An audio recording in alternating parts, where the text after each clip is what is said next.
आमच्या आमदारांनी फक्त 700च आणला.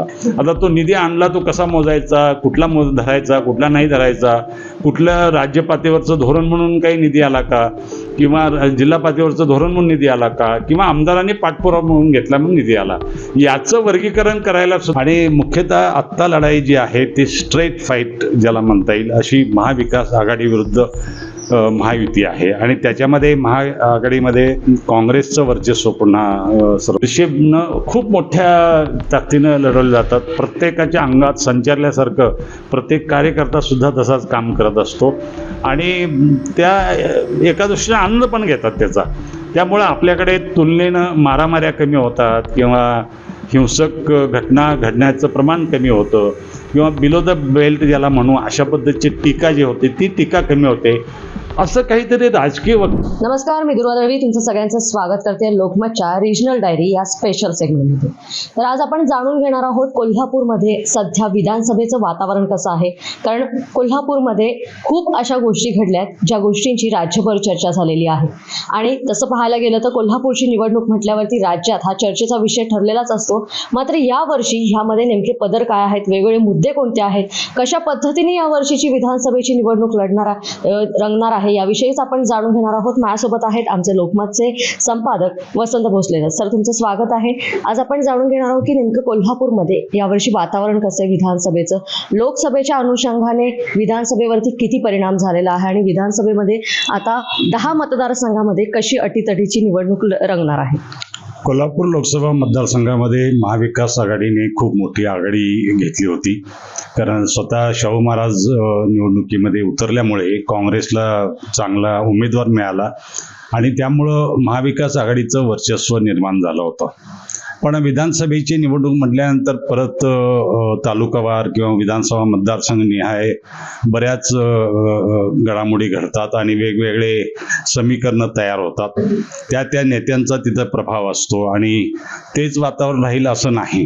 कारण बऱ्याच वेळा तिथला महायुतीचा उमेदवार सक्षम असतो किंवा खूप ॲक्टिव्ह असतो आणि अशा वेळेला त्या मतदारसंघाची एक राजकीय गणितं वेगळी बनू शकतात. पण तरी देखील महाविकास आघाडीनं या सगळ्या निवडणुकीमध्ये मोठी आघाडी घेतलेली आहे. जिथे कागलसारख्या ठिकाणी हसन मुश्रीफ हे तगडे उमेदवार आहेत किंवा ऋतुराज पाटील सारखा युवक तिथं उमेदवार असला तरी भाजपनं तिथं मोठं आव्हान उभं केलंय. उत्तर मतदारसंघामधलं राजकारण तुम्ही सर्वजण जाणतात की तिथे काँग्रेसकडून मधुरिमा राजे यांना उमेदवारी द्यायची होती आणि ती ऐन वेळेला रद्द झाली आणि राजू लाटकर आता काँग्रेसच्या पाठिंब्यावर अपक्ष निवडणूक म्हणून लढवत आहेत. आणि राधानगरीमध्ये प्रकाश आंबेडकर हे तिसऱ्यांदा निवडणुकीला सामोरे जात आहेत. त्यांचे पारंपरिक विरोधक माजी आमदार KP पाटील यांनी ऐन वेळेला उद्धव सेनेमध्ये जाऊन तिथली उमेदवारी घेतलेली आहे. तिथेही अगदी काटा लढत म्हणता येईल अशा प्रकारची आहे. आणि 6वा जो मतदारसंघ आहे तो चंदगड, तो खूप मोठा विस्तारानं आहे. चंदगड, गडिंग्लज आणि आजरा तालुक्यामध्ये तो विस्तारित आहे. तिथे वेगवेगळे फोर्सेस काम करतात. तिथे 3-4 तगडे उमेदवार आहेत. राष्ट्रवादी काँग्रेस आणि अजित पवार गटाचे राष्ट्रवादी काँग्रेस यांच्यामध्ये तिथं मुख्य लढत असली तरी सुद्धा तिथे आणि अप्पी पाटील आहेत, दुसरे 2-3 उमेदवार चांगले तिथं अपक्ष म्हणून लढत आहेत. तिथला अंदाज बांधणं खूप कठीण आहे आणि खूप दुर्गम भाग पण आहे. आणि मुख्यतः आत्ता लढाई जी आहे ती स्ट्रेट फाईट ज्याला म्हणता येईल अशी महाविकास आघाडी विरुद्ध महायुती आहे. आणि त्याच्यामध्ये महाआघाडीमध्ये काँग्रेसचं वर्चस्व पुन्हा सर्वत्र जाणवतं. कारण जिल्ह्यामध्ये एकूण 10 विधानसभा मतदारसंघ आहेत. त्याच्यामधल्या 5 जागा ह्या काँग्रेसला मिळाल्यात आणि 5 त्यांच्या घटक पक्षाला मिळाले. त्याचं शरदचंद्र पवार गटाला 2 जागा आहेत आणि शिवसेनेला 1 जागा मिळालेली आहे. त्या विरोधात भाजपकडून सुद्धा भाजपला यावेळेला 3 जागा मिळणं अपेक्षित होतं पण त्यांना 2च मिळालेत. शिंदे सेनेला मात्र 3 जागा मिळालेत आणि त्यांच्या अजित पवार गटाला सुद्धा 2 जागा मिळालेल्या आहेत. मला वाटतं की ही सर्व निवडणूक जी आहे ही त्या विधानसभा मतदारसंघातील प्रस्थापित राजकारणी, तिथले प्रस्थापित उमेदवार यांच्यामध्ये खूप मोठ्या वेगानं होती आहे आणि अटीतटीची होते आहे. असं कुठलाही मतदारसंघ सांगता येत नाही की अमुक हा उमेदवार ठामपणे विजयी होऊ शकतो. अशी एकतर्फी निवडणूक कुठेही नाही आहे. पण याचबरोबर सर पाहायला गेलं तर राजकारण खूप वेगवेगळं आहे आपल्याकडे. म्हणजे पाटील महाडिक गट असेल, त्याचबरोबर कागलमध्ये आपण बघतो मुश्रीफ, त्याच्यानंतर मग राजे गट आहे, त्याचबरोबर संजय बाबा घाटगे यांचा देखील गट आहे. तशाच पद्धतीने राधानगरीमध्ये KP पाटील असतील, AY पाटील आहेत, चंदगडमध्ये देखील बंडखोरी झाली आणि हे सगळे गट असताना देखील बंडखोरी खूप जास्त जिल्ह्यामध्ये दिसून होते. बंडखोर जे उमेदवार आहेत त्यांचं पारडं देखील खूप जड दिसतंय सर. बंडखोर आहेत, पण बंडखोरांना शेवटी पक्षाचं पाठबळ नसेल आणि राज्याच्या राजकारणामध्ये जी काही एक लिंक लागते किंवा राजकारण जे घडणार आहे महाराष्ट्रामध्ये, महायुती सत्तेवर येणार आहे की महाविकास आघाडी सत्तेवर येणार आहे अशीच चर्चा होते आणि लोक त्यामधून निवड करतात. अत्यंत प्रभावी असं एखादं व्यक्तिमत्व असेल किंवा उमेदवार असेल तरच तो त्या मतदारसंघामध्ये प्रभाव पाडू शकतो. पण त्या बंडखोरांचा मात्र एक हे होतं की ज्या आघाडीतून किंवा युतीतून त्यांची बंडखोरी असेल, त्या उमेदवाराच्या विरोधात असेल तर त्या उमेदवाराला ते धोकादायक ठरू शकतात. पण विजयापर्यंत जाण्याची शक्यता कमी असते, कारण अपक्षाला निवडून देणं किंवा ज्या बंडखोराला निवडून देणं म्हणू आपण, त्या बंडखोराला निवडून देणं हे तितकंसं फायदेशीर होत नाही असं लोकांचा एक समज आहे आणि लोक त्या दृष्टीने विचार करतात. विचारधारेच्या आधारे उमेदवार निवडीची परंपरा पूर्वीपासून आहे, कारण पूर्वीच्या काळामध्ये इथे काँग्रेस पक्षाचं खूप मोठं वर्चस्व होतं आणि काँग्रेस पक्ष हा तळागाळात रुजलेला पक्ष होता. अनेक ठिकाणी त्यांचे केडर सगळं तयार होतं. जसं कम्युनिस्ट पार्टीमध्ये काम करतात, केडर बेस काम करतात किंवा भाजपमध्ये जसं काम करतात, तशा प्रकारची काँग्रेस त्या काळात होती. आणि म्हणून ह्या सर्वांना लोकांना, मतदारांना सुद्धा विचार पडतो की महाराष्ट्रातलं सरकार कोणाचं येणार.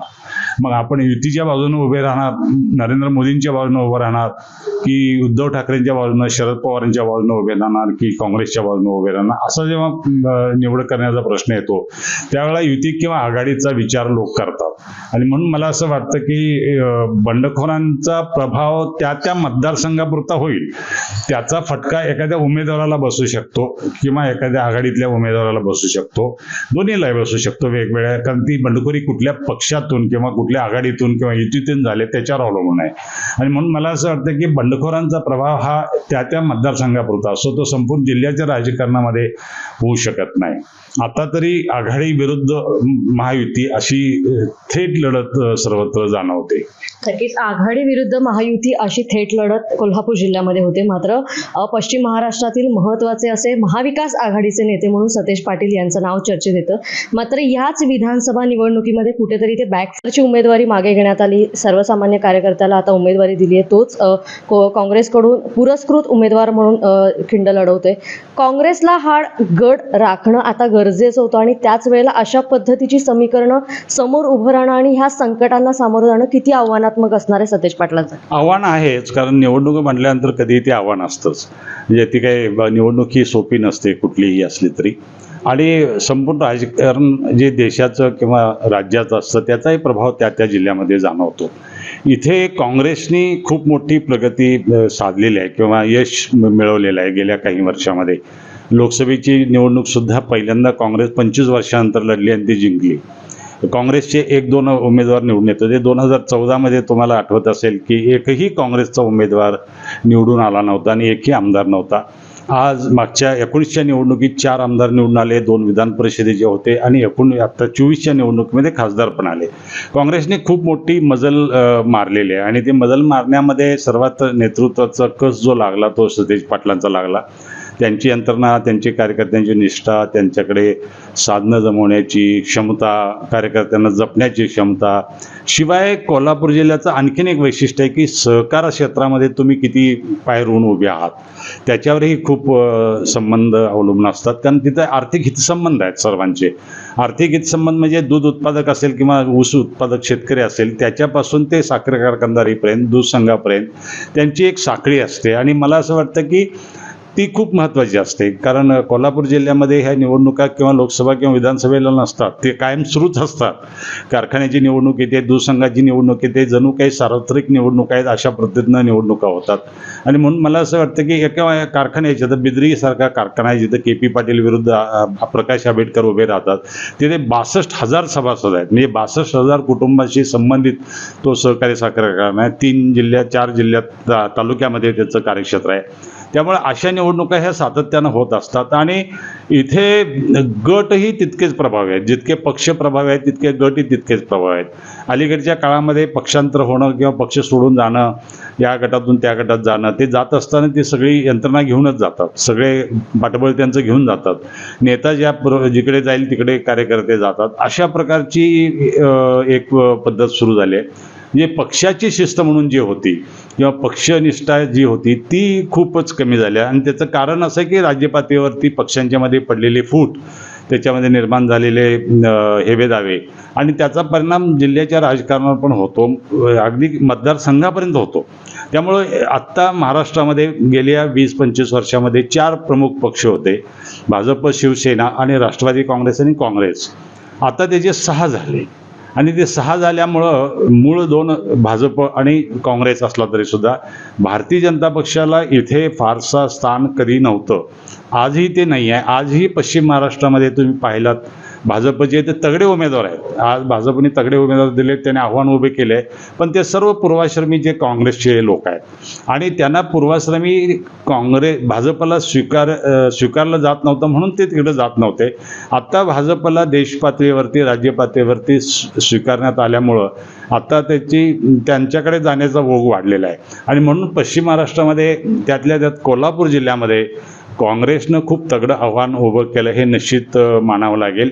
आणि शिवसेना आणि राष्ट्रवादी काँग्रेस यांच्यामध्ये फूट पडल्यामुळं त्यांना मोठा सेटबॅक बसलाय असं म्हणता येईल. तो प्रकार काँग्रेसमध्ये घडलेला नाही किंवा काँग्रेसमधला खूप मोठा नेता कुठला बाहेर पडलेला नाही आहे आणि त्यामुळं आणि इथे तर एकमुखी नेतृत्व सतेज पाटील यांचं मानलं जातं. त्यांनी संपूर्ण जिल्ह्यामध्ये कार्यक्षेत्र वाढवलं. विशेषतः विधान परिषदेचे ते 2 वेळा सदस्य झाल्यानंतर आणि आता ते विधान परिषदेमध्ये काँग्रेसचे गटनेते आहेत. विधान परिषदेमुळे त्यांचा संपूर्ण जिल्ह्यामध्ये संपर्क आला. जिल्हा परिषद, नगरपालिका, महानगरपालिका यांच्या सदस्यातून ते निवडून येतात, स्थानिक स्वराज्य संस्थांमधून निवडून येतात. त्यामुळे त्यांना एक ती संधी मिळाली.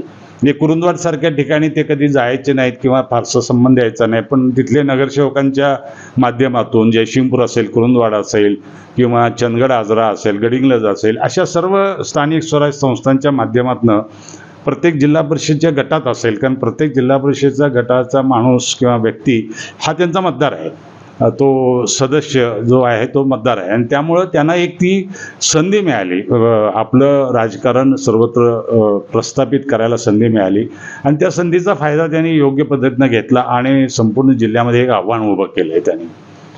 सतेज पाटील यांनी कोल्हापूर जिल्ह्यामध्ये सध्या आव्हान उभं केलेलं आहेच, पण कोल्हापूर दक्षिण मतदारसंघामध्ये धनंजय महाडिक, खासदार धनंजय महाडिक त्यांचेच भाऊ आहेत अमल महाडिक हे निवडणूक लढवत आहेत, तर दुसरीकडे सतेज पाटील यांचे पुतणे ऋतुराज पाटील ही निवडणूक लढवत आहेत. महायुती विरुद्ध महाविकास आघाडी असा हा सामना रंगणार आहे. मात्र 2च दिवसापूर्वी खासदार धनंजय महाडिक यांनी एका केलेल्या धक्कादायक वक्तव्यामुळे राज्यभर ते चर्चेत आलेले आहेत. विरोधकांनी चांगलीच टीका देखील केलेली अजूनही होते आणि हाच आता सध्या चर्चेचा मुद्दा राज्यात आणि कोल्हापूरमध्ये पण झालेला आहे. धनंजय महाडिक यांनी ते वक्तव्य करणं खरंच आत्ताच्या घडीला गरजेचं होतं का? आत्ताच्या घडीला अजिबात गरजेचं नव्हतं, कारण महायुतीला लोकसभा निवडणुकीमध्ये जो फटका बसला त्या फटक्यातून सावरण्यासाठी काय कार्यक्रम देता येईल याचा विचार ते करत होते आणि त्या पातळीवरती त्यांनी लाडकी बहीण योजनेचा स्वीकार केला आणि त्याच्यापेक्षा वेगळं काही करता येईल अशी परिस्थिती नव्हती, कारण मुख्यतः महाराष्ट्राचे मोठे 2-3 प्रश्न जे आहेत ते शेतमालांच्या भावाच्या संदर्भातचे आहेत. शेतकऱ्यांच्या आत्महत्या मोठा प्रश्न आहे, दुधाचे दराचा संदर्भातचा मोठा प्रश्न आहे आणि दुसरा वर्ग आहे तो तरुण वर्ग जे बेरोजगारीचा आहे. बेरोजगारीचा प्रश्न हा काही तातडीनं असा एका याच्यात सोडवता येत नाही आणि शेतमालाचा प्रश्न सोडवायला सुद्धा तुम्हाला दीर्घकालीन धोरण स्वीकारावं लागतं. त्या धोरणाशी पुन्हा केंद्र सरकारचं धोरण पण अवलंबून आहे की आयात निर्यात पावसावर अवलंबून राहावं लागतं. ह्या सर्व गोष्टी आहेत. या सर्व गोष्टी करता येत नाही म्हणून झटकीपट एखादी योजना प्रत्येक घरापर्यंत पोहोचू शकेल अशी लाडकी बहीण योजना त्यांनी स्वीकारली. त्याला चांगला प्रतिसाद मिळाला. संपूर्ण शासकीय यंत्रणा गेली 2-3 महिने त्यांनी लावली आणि प्रत्येक महिलेचा फॉर्म भरून घेण्याचा आणि त्यांना लाभ देण्याचा प्रयत्न केला. त्याला निकष काय लावलेले नाहीत. ती योजना कुठला प्रश्न लोकांचा सोडवण्यासाठी आहे त्याचे काही निकष नाहीत, पण त्याचा लाभ त्यांना मिळणार होता आणि अशा पार्श्वभूमीवर जी योजना पॉप्युलर होते आहे, ज्या योजनेमुळे त्यांचं मताची टक्केवारी वाढेल असं वाटत होतं, त्या संदर्भात अशा पद्धतीनं वक्तव्य करणं हे फार बेजबाबदारपणाचं आहे असं मला वाटतं. त्याचं कारण असं की तुम्ही जेव्हा एखादी योजना लागू करता ती सरकारची योजना असते, शासन नावाची संस्था असते आणि शासन नावाची संस्था ही संपूर्ण महाराष्ट्राच्या जनतेतून तयार होते आणि ती संस्थेकडनं आलेला पैसा हा कोणाचा वैयक्तिक नसतो, तो शासनाचा असतो आणि शासन हे कल्याणकारी राज्याची कल्पना आपल्याकडे असल्यामुळे शासनाकडनं आलेला पैसा हा कोणाचा वैयक्तिक नसतो. ज्या पक्षाने ती योजना लागू केली ते पक्ष त्याचं क्रेडिट घेऊ शकतात किंवा त्याच्यावर दावा करू शकतात, आम्ही ही योजना लागू केली आणि यामुळे 4 चांगल्या गोष्टी घडल्या असं म्हणू शकतात. पण ते आम्ही केलं आणि म्हणून आम्हालाच मतं द्या असं तुम्ही सक्ती करू शकत नाही. आणि त्यांचं जे वक्तव्य होतं ते थोडंसं धमकावण्यासारखं किंवा भीती घालण्यासारखं होतं आणि विशेषतः महिलांच्या संदर्भात होतं. त्यामुळं तो अगदी भावनिक विषय झाला, सेन्सिटिव्ह विषय झाला आणि त्यामुळे ती टीका झाली. मला वाटतं की ते त्यांनी टाळायला पाहिजे होतं. 2-3 निवडणुकीत आपल्याला अनुभव असा आला आहे की महाडिक या संपूर्ण कुटुंबामध्ये कोण ना कोणी कुठलं ना कुठलं वादग्रस्त विधान करतात आणि त्याचा फटका खूप बसतो आणि त्याची चर्चा खूप होते आणि ती कायमची लोकांच्या स्मरणात राहते. आता सुद्धा कारण नसताना, कारण व्यवस्थित इलेक्शन चालू होती दक्षिणमध्ये, तर सतेज बंटी पाटील आणि महाडिक यांच्यामध्येच लढत अनेक वर्ष होत राहिलेली आहे आणि त्या मतदारसंघामध्ये महाडिक विरुद्ध सतेज पाटील अशीच ती लढत आहे. पक्ष कुठला आहे हा दुय्यम भाग असतो आणि आता तसं आव्हान उभं राहिलं असताना थेट महाडिकांच्या सुद्धा कुटुंबातलाच माणूस तिथं उभा आहे आणि बंटी पाटलांच्या सुद्धा कुटुंबातलाच माणूस तिथं उभा आहे. असं असताना, निकराची लढाई असताना अशा पद्धतीचं वक्तव्य करणं हे योग्य नाही असं मला वाटतं. पण तो आता घडून गेलेली गोष्ट आहे. आता ते पब्लिक डोमेनमध्ये आलेलं आहे, त्यामुळे त्याला आता नाकारता येत नाही किंवा किती सावरतो म्हटलं तर ते सावरता येत नाही. कालाच्या एखाद्या खेड्यापाड्यात कुठचं तुम्ही बोललात ते कानोकानी लोकांच्यापर्यंत जात नव्हतं किंवा गेलं तरी त्याच्यावर लोकांचा विश्वास बसत नव्हता. पण आत्ताचं तंत्रज्ञान आहे, आधुनिक तंत्रज्ञान आहे, तुम्ही थेट लाईव्ह लोकांच्यामध्ये पब्लिक डोमेनमध्ये जाता आणि म्हणून मला असं वाटतं की ते काही क्षणात, काही वेळात, काही तासात, काही दिवसात संपूर्ण राज्यात पसरलं गेलं. काल तुम्ही पाहिलं असेल की उद्धव बाळासाहेब ठाकरे यांनी यवतमाळ जिल्ह्यातील वणी येथे बोलताना सुद्धा त्याचा उल्लेख केला आणि अशा पद्धतीचा फायदा विरोधक घेऊ शकतात. ते द्यायचं नसतं, तो फायदा द्यायचा नसतो. याच्यासाठी नेतृत्वानं खूप संयम बाळगावा लागतो, भावनेवर नियंत्रण ठेवावं लागतं, भडकून चालत नाही आणि हर्षवायू होऊन सुद्धा चालत नाही. त्यामुळे मला असं वाटतं की हा सर्व काही वेळेला निवडणूक जेव्हा तापते तेव्हा भावनिक एक वातावरण तयार होतं आणि त्या वातावरणामध्ये लोकांना वाटतं की यांचा जोर आहे, यांचा जोर आहे. आणि कोल्हापूरचं तर आणखीन एक वैशिष्ट्य आहे, कोल्हापूरमध्ये ईर्ष्या फार असते, कारण इथं सातत्यानं निवडणुका चालू असतात. 5 वर्ष कधीही तुम्ही बघा, दर 6 महिन्यामध्ये एखादी जिल्ह्याची मोठी निवडणूक येते आणि त्या निवडणुकीमध्ये ज्यांचा संबंध आहे ते सुद्धा नसलेल्यांसुद्धा खूप उत्सुकता असते आणि त्यामुळं कोण येणार, काय येणार याच्या पैजा लागतात, मग ते उत्साह होतो आणि मग विजयी करण्यापेक्षा कुणाला पाडायचं हे निश्चित आधी ठरवलं जातं. आणि म्हणून मला असं वाटतं की कोल्हापूरच्या संस्कृतीमध्ये म्हणा किंवा इथल्या समाज जीवनामध्ये एक वातावरण जे आहे ते राजकारणात सुद्धा उमटतं आणि ते आपण टाळू शकत नाही. आता कोकणामध्ये ज्या पद्धतीने निवडणुका होतात ते पाहिल्यानंतर आणि इथे कोल्हापुरात होणाऱ्या निवडणुका जमीन आसमानाचं अंतर आहे. पाहायला गेलं तर शेजारचे जिल्हे आहेत, पण कोकणाचा अजिबात प्रभाव इथं होत नाही किंवा कोल्हापूरचा प्रभाव कोकणात अजिबात होत नाही. सांगली साताऱ्यात जे आहे ते वेगळंच पुन्हा आहे, त्याचा आणि कोल्हापूरचा सुद्धा संबंध येत नाही. कोल्हापूरचं राजकारणात हे वेगळं आहे, कोल्हापूरचं समाज जीवनच हे वेगळं आहे, सामाजिक मन वेगळं आहे आणि इथं ईर्ष्या खूप असते. कदाचित ते कुस्तीची जी परंपरा आहे दिली 200 वर्षाची त्यातून आली असेल किंवा मर्दानी खेळ जे होतात त्यातनं आले असेल. त्याच्यामध्ये विजयी होण्यापेक्षा प्रतिस्पर्ध्याला पराभूत करणं हे जास्त शौर्याचं मानलं जातं आणि म्हणून इथं ती ईर्ष्या तयार झाली. मला हे एक सामाजिक द्वंद्व किंवा सामाजिक त्याला तत्व म्हणता येईल त्याच्या पद्धतीनं हे कोल्हापुरात रुजलं आहे आणि त्यासाठी ह्या निवडणुका ह्या ईर्षेनं खूप मोठ्या ताकदीनं लढवल्या जातात. प्रत्येकाच्या अंगात संचारल्यासारखं प्रत्येक कार्यकर्ता सुद्धा तसाच काम करत असतो आणि त्या एका दृष्टीने आनंद पण घेतात त्याचा. त्यामुळं आपल्याकडे तुलनेनं मारामाऱ्या कमी होतात किंवा हिंसक घटना घडण्याचं प्रमाण कमी होतं किंवा बिलो द बेल्ट ज्याला म्हणू अशा पद्धतीची टीका जी होती ती टीका कमी होते. असं काहीतरी राजकीय वक्तव्य केल्यानंतर मात्र अडचण येऊ शकते. नक्कीच राजकीय वक्तव्यामुळे सध्या धनंजय महाडिक हे अडचणीत आलेलेच आहेत. मात्र कोल्हापूरची यावर्षीची विधानसभेची आपण निवडणूक पाहतोय सर, विकास कामांच्या मुद्द्यावरती कोणी बोलतच नाहीये. विकास कामांचे मुद्दे किंवा विजन काय ठेवणार आहे आपण मतदारांसमोर हे कुठे भरकटलेले तरी दिसत आहेत का तुम्हाला? म्हणजे ग्रामीण भागामध्ये पण असेल, शहरामध्ये पण असेल, अशा कोणत्याच मुद्द्यांवरती सभांमधून चर्चा होत नाहीये? नाही, होते चर्चा, लोकांच्या मध्ये ते असतं. लोक त्याचं मूल्यमापन करत असतात. आपण म्हणतो तसं विकास मुद्द्यावर नाही आहे, कारण माध्यमामध्ये आपण कशाला प्रसिद्धी देतो तर विकासाच्या मुद्द्यावर झालेलं देत नाही, ती बातमी होत नाही. जसं कुत्रा चावला ही बातमी होत नाही आणि माणूस कुत्र्याला चावला तर बातमी होते, तसंच आहे. आणि माध्यमामध्ये चर्चा जी होते, आता धनंजय महाडिक बोलले त्याची चर्चा होते, पण त्याचबरोबर ऋतुराज पाटीलनी काय केलं हे त्यांनी त्यांच्या व्हिडिओजमधनं आणि प्रसारमाध्यमातनं प्रसार साधनातनं अनेक गोष्टी सांगितल्यात.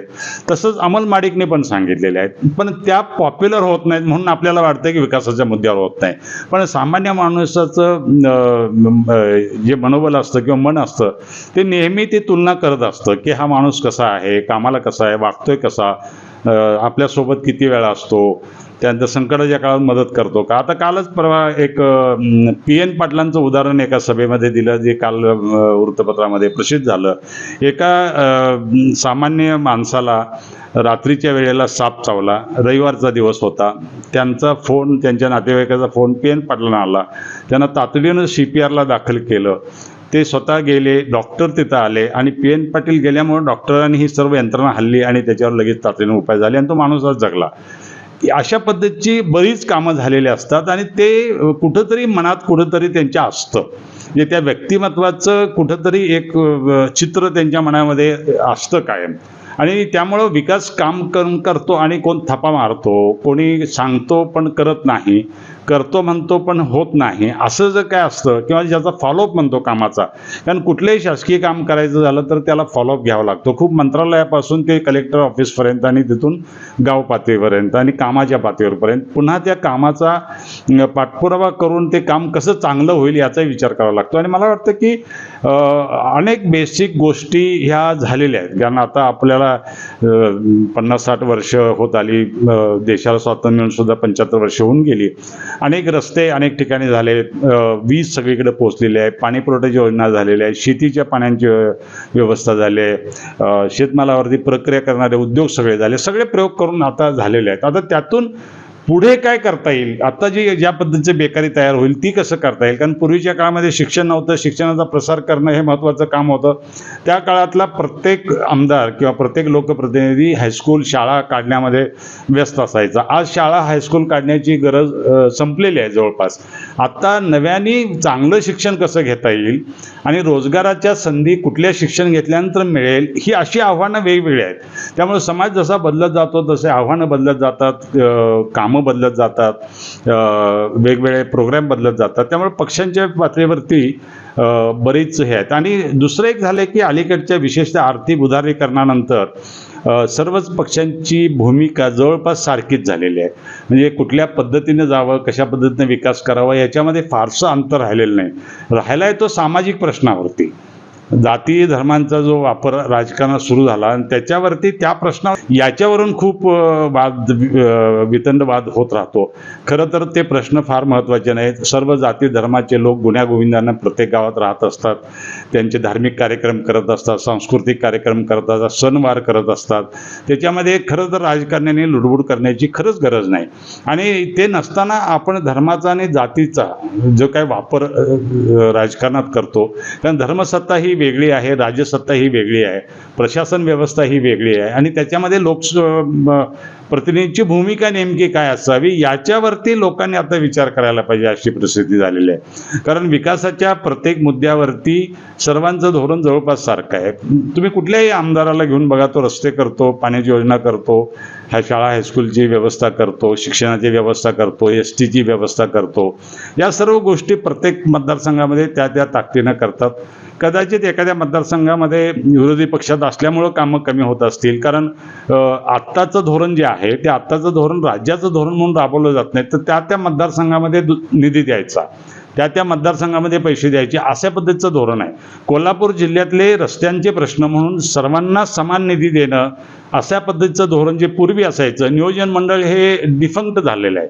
आणि नियोजन मंडळा थ्रू जे नियोजन महाराष्ट्राचं ठरलंय, त्याच्यामध्ये नियोजन मंडळानं त्या धोरणामध्ये कोल्हापूर जिल्ह्यातल्या रस्त्यांचा विकास कसा करायचा, कोल्हापूर जिल्ह्यातल्या स्वच्छतेचा कसं करायचा, सांडपाण्याचं कसं करायचं, असा आराखडा तयार करून मग त्या मतदारसंघाला गरज असेल तसं द्यायला लागेल. आता उत्तर हे कोल्हापूर विधानसभा मतदारसंघ आहे. इथं सांडपाण्याचा विषय मोठा असू शकतो, घनकचऱ्याचा विषय मोठा असू शकतो, इथे रस्त्यांचा विषय किंवा ट्रॅफिकचा विषय असू शकतो. तो चंदगड विधानसभा मतदारसंघात ट्रॅफिकचा विषय असणार नाही. त्यामुळं इथले प्रश्न त्या भौगोलिक परिस्थितीनुसार वेगवेगळे प्रश्न असू शकतात. त्यामुळे त्याला प्राधान्यक्रम ठरवून तुम्ही निधी द्यायला पाहिजे. आणि ही पद्धत मोडीत काढल्यामुळं लोकांच्यामध्ये सुद्धा संभ्रम निर्माण झाला आणि लोकांना असं वाटतं की या अमुक आमदारांनी 2000 कोटी रुपयाचा निधी आणला आणि आमच्या आमदारांनी फक्त 700चा आणला. आता तो निधी आणला, तो कसा मोजायचा, कुठला धरायचा, कुठला नाही धरायचा, कुठलं राज्य पातळीवरचं धोरण म्हणून काही निधी आला का, किंवा जिल्हा पातळीवरचं धोरण म्हणून निधी आला का, किंवा आमदारांनी पाठपुरावा म्हणून घेतला म्हणून निधी आला, याचं वर्गीकरण करायला सुद्धा आता शिकावं लागेल. आणि मला वाटतं की ही पद्धतच राजकारणाची आणि प्रशासनाची चुकीची आहे विकासाचे कामं करण्याची. आणि त्यामुळं बरेच गोंधळ निर्माण झालेत. आणि मला वाटतं की तशा पद्धतीची कासवान सश्याची स्पर्धा लावल्यासारखं काहीतरी लावून आपण म्हणावं आणि मग हे आमदार चांगले आहेत आणि ते चांगले नाहीत असं तुलना करावं, हे बरोबर नाही. राज्य शासनाचं धोरण अधिक पक्कं पाहिजे. आणि म्हणून मला वाटतं की पक्षीय राजकारण होत असताना पक्ष अधिक बळकट होऊन जर विचाराची लढाई केली, विकासाच्या नियोजनाची लढाई केली, विकासाच्या विचारांची लढाई जर केली तर ते अधिक चांगलं होईल आणि महाराष्ट्राचं भलं होईल. नक्कीच विचारांची लढाई, विकासाची लढाई आणि महाराष्ट्राचं भलं, खरंच आज जनतेला गरजेचं आहे की महाराष्ट्राचं भलं होणं गरजेचं आहे. आणि ह्याच सगळ्या मुद्द्यांवरती विधानसभा यावेळेला रंगणार आहे. मात्र अनेक योजना आहेत, या योजनांचा प्रभाव निवडणुकीत कसा पडणार आहे. कोल्हापूर जिल्ह्यामध्ये 10 मतदारसंघ आहेत आणि या 10 मतदारसंघामध्ये विधानसभेची निवडणूक रंगते. अटीतटीच्या लढती आहेत, अनेक ठिकाणी होत आहेत. कोणाचं पारडं जड असणार आहे आणि नेमका कौल काय आहे, कोल्हापूरचे प्रश्न काय आहेत आणि जनतेच्या मनामध्ये कशा पद्धतीचं हे विधानसभेचं वातावरण, या सगळ्याविषयीच आपण जाणून घेतलं. आणि याबरोबरच मी इथेच थांबते. लोकमतसाठी कोल्हापूरहून दुरादळी हा व्हिडिओ तुम्हाला कसा वाटला कमेंट बॉक्समध्ये नक्कीच सांगा. त्याचबरोबर आमचं यूट्यूब चॅनल सबस्क्राईब करायला विसरू नका आणि आमचं फेसबुक पेजही फॉलो करा.